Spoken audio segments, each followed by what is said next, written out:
Piracy has long been a thorn in the side of movie studios like Paramount Pictures, 20th Century Fox and Warner Brothers, who have been fighting a decades-long battle against copyright infringement through their collective organisation, the Motion Picture Association of America. This video hopes to give you a better understanding of how piracy works by exploring the mechanics of its ecosystem and the groups that make it possible. As such, it is aimed at those unfamiliar with piracy. But even if you're a pirate, you will still find new insights from a fresh perspective. What perspective, you ask? We were contacted by a member of a scene group who revealed the inner workings of this underground community. If you don't know what the scene is, it is an underground syndicate encompassing groups like Sparks, Outflate and Adrenaline. These groups are known for the consistent quality of their releases, which is enforced by the standards they hold each other to. Release groups that don't adhere to these standards are labelled peer-to-peer and are thus excluded from the scene. At this point you might be wondering, what are these scene standards? The rules differ depending on the type of release, so we'll look at each of these standards when we get to the type. Apologies if the footage doesn't match what we're talking about. We considered actually showing these releases to illustrate the disconnection between them, but ultimately decided otherwise for fear of running afoul of YouTube's automated takedown systems. We don't want to provide any pretext for removal, or worse, risk the channel. With that said, you should still be able to follow along. If you know someone curious about how piracy works, please show them this video. Movies are pirated in sequential stages, separated by time and quality. Each consecutive stage brings an improvement in visual quality. The longer it takes for a type of release, the better it will look and sound. To illustrate, let's explore the releases you're likely to find beginning with the launch of the movie. In the first few days following the movie's release, the only types of copies pirates are most likely to find are cam rips. This is just a clandestine watcher recording the movie on a concealable camera, like the ones on smartphones. The quality is as terrible as you'd expect, making this an inadvisable way to watch any movie. The quality may be somewhat better on a telesync release, which is marked by TS on the file name. Telesync uses a professional camera mounted on a tripod, which gives a better view of the screen and also stabilizes the view, minimizing the chance of any shaking that might disrupt the camera's focus on the movie. Nonetheless, this is still a camera recording the screen, so it's still recommended to give this one a pass. Let's move on to screeners, the first type in our list that can actually be a watchable experience since they're ripped from DVDs and, less commonly, higher quality media like Blu-rays. Screener discs are advanced copies that studios send Hollywood executives for consideration in awards like the Oscars. This means screeners are dispatched and consequently leaked in the months leading up to the Academy Awards. So it's common to see screeners pop up in December, January and February, a window pirates call screener season. Since they tend to arrive in these 3 months, a few movies have had their screeners leaked online before their scheduled release, as was the case with Quentin Tarantino's The Hateful Eight. Who leaks these screeners, you might ask? Industry insiders with access to these screeners, typically those who handle the distribution and delivery. Let's look at a few examples. The Hateful Eight's leaked screener was traced back to Alcon Entertainment, a film production company. However, the CEO denied ever touching or even seeing the screener DVD. In contrast, talent agency Innovative Artists admitted responsibility when Warner Brothers sued them for leaking screeners of films including Creed and In the Heart of the Sea. How did they slip up?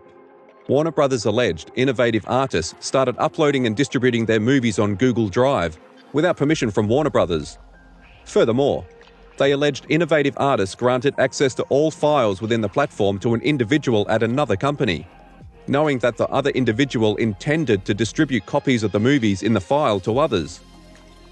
Innovative Artists traded access to some of its unauthorized digital copies of movies in exchange for unauthorized copies of content possessed by third parties. Warner Brothers admitted Innovative Artists received screeners from them on behalf of clients who are members of one or more awards groups. As with other similar material Innovative Artists receive on behalf of its principals, the senders and recipients understand that Innovative Artists will forward the material to those principals. However, Warner Brothers alleged that innovative artists granted an assistant at another company access to the digital distribution platform because the assistant had provided a screener to innovative artists for a title that was not already on the platform. In response, innovative artists released this public apology. Innovative is sorry for the improper sharing of the screener movies. We aren't done here, as this complaint also contains valuable insight on how important screeners are to the industry and consequently how closely their distribution is monitored and controlled. Warner Brothers sends screeners on DVDs that utilize technological protection measures, or TPMs. This just seems like the Hollywood shorthand for DRMs. In the case of screener DVDs, discs are protected with CSS or Patronus. In the ordinary course of their operation, the TPMs protect against unauthorized access to and copying of the copyrighted content on the DVDs. CSS protects the audiovisual content on DVDs through the use of encryption and keys embedded in the content recorded on the physical disc. Patronus provides additional protection for DVD content by encapsulating the underlying files and further preventing access to the embedded content. In the ordinary course of their operation, CSS, Patronus, and other TPMs ensure that the content embedded on the DVD will be accessible only for contemporaneous playback through an authorized device. These DRMs seem to have become stronger in recent times. As release group Evo said in 2019, the DRM protection on Ralph Breaks the Internet was increased. It was a nightmare to crack. As if that wasn't enough, the industry uses an additional technique to combat piracy. Each copy of the screener carries individual digital watermarks, traceable to the recipient. Invisible to the viewer, the watermark allows the copyright holder to determine the origin of illegal copies that have been uploaded to the internet. While these measures don't deter pirates, release groups do spend a lot of time removing them. Hive CM8, the outfit that released a screener of The Hateful Eight, revealed they spent hours removing frames to get rid of visible and invisible watermarks from the third Hobbit screener before they released it to the public. That wasn't the case with innovative artists, as watermarks were critical in tracing the copies back to the talent agency. The document details Warner Brothers received 2 alerts from Deluxe Entertainment Services Group, Deluxe, a company which Warner Brothers contracts to provide content security for its screeners. Deluxe informed Warner Brothers that Creed and In the Heart of the Sea had been pirated and were available online via an illegal peer-to-peer site. Deluxe informed Warner Brothers that, based on its watermark analysis, the copies of Creed and In the Heart of the Sea were ripped from screeners sent to an individual who was later determined to be an innovative artist client. Innovative artists did not simply give the DVDs to the intended recipient. Innovative artists instead would rip the DVDs, meaning it would use illegal circumvention software to bypass or remove TPMs on the DVDs, and then make digital copies of the embedded content to a folder on the third-party server. In other words, innovative artists obtained digital copies of Creed and In the Heart of the Sea by circumventing the TPMs on the DVDs that the plaintiffs sent to innovative artists' client. While innovative artists seem to have settled their dispute, other leakers have faced harsher penalties. For example, the studio worker who leaked screeners of The Revenant pled guilty to charges of criminal copyright infringement and was sentenced to 8 months home detention and 24 months probation, in addition to a fine of $1.1 million. With so much on the line, you might wonder why any insider would risk their careers and their lives just to share their privileged access. Sourcing material can be one way to get into the scene, though it is just the first step in gaining the group's trust. Our source in the scene got his foot in the door by emailing a group about an exploit he had found on a website that could be used to download videos losslessly. That group then recruited him after a few months' audit.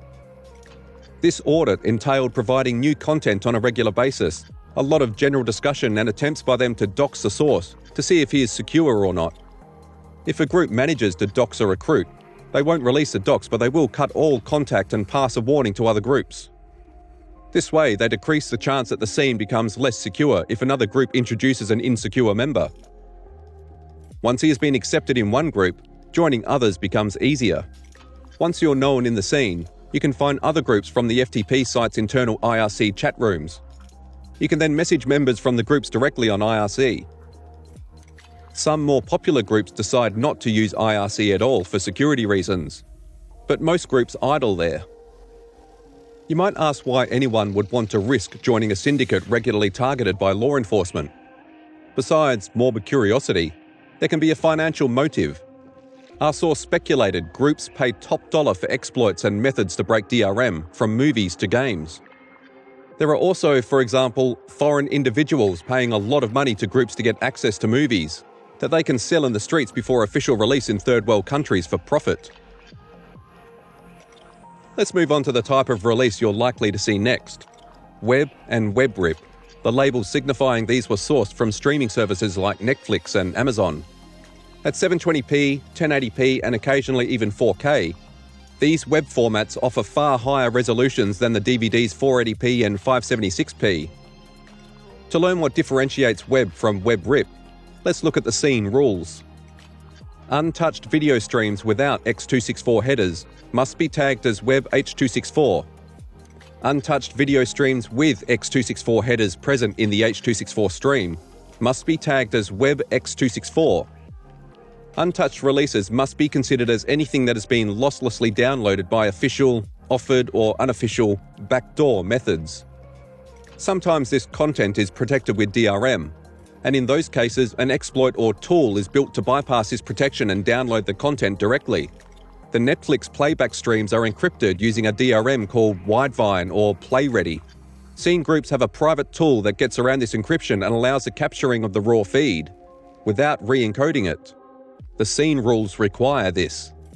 Source video and audio streams must be left as obtained from the source.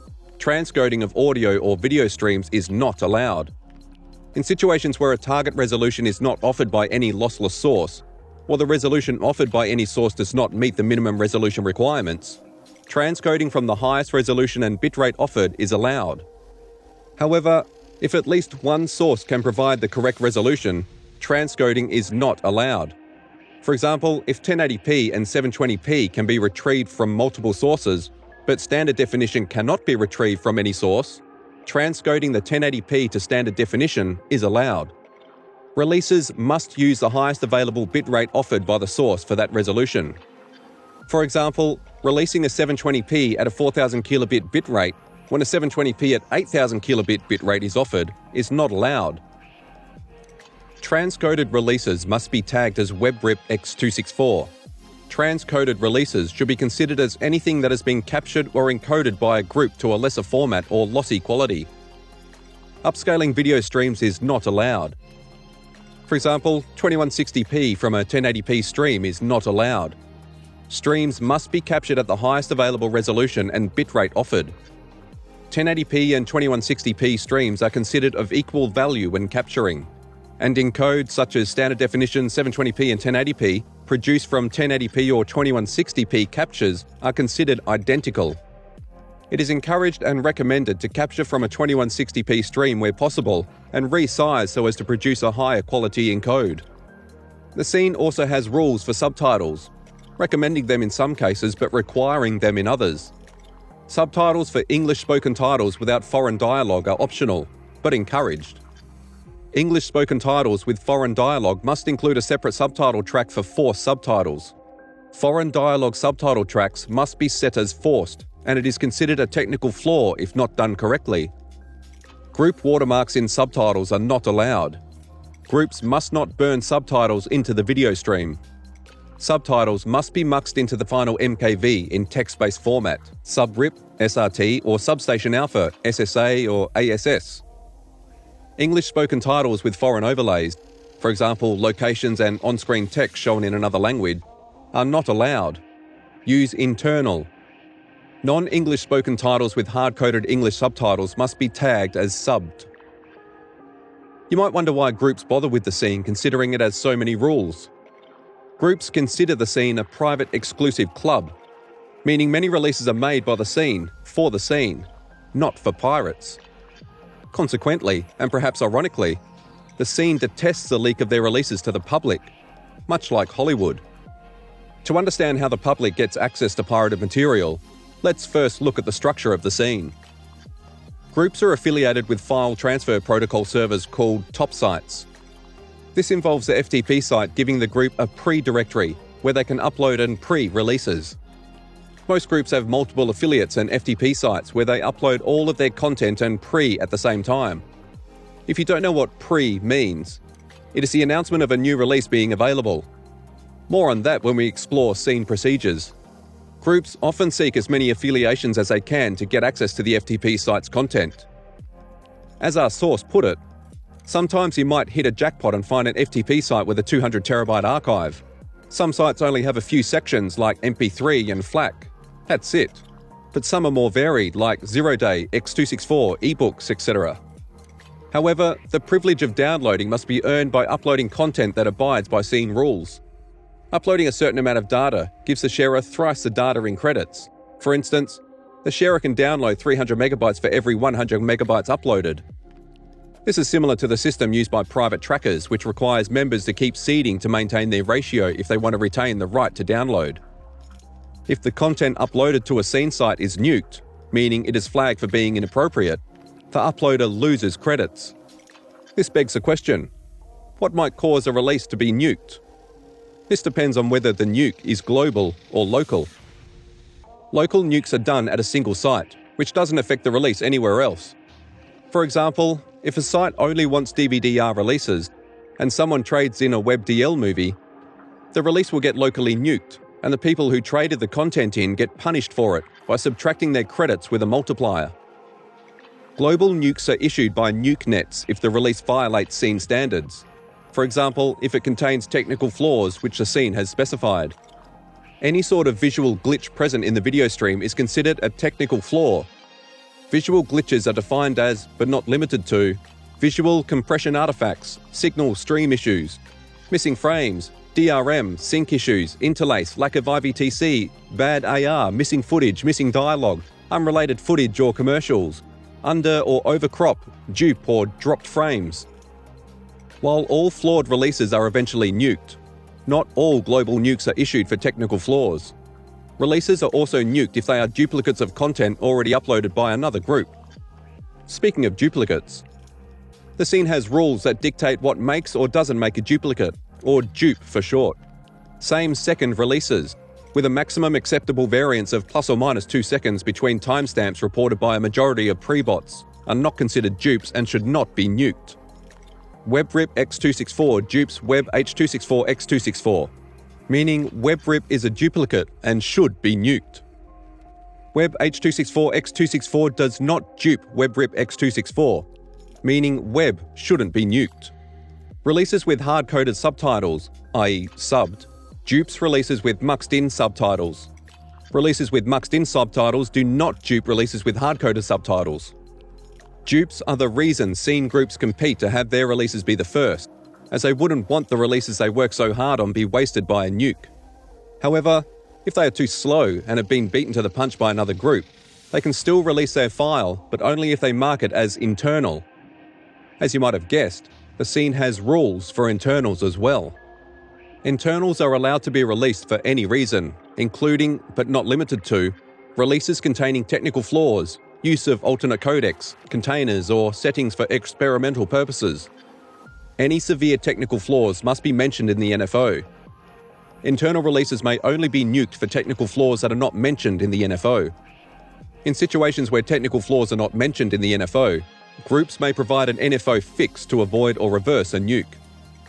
On the subject of releases, let's look at the procedures scene groups follow to upload their releases within the scene.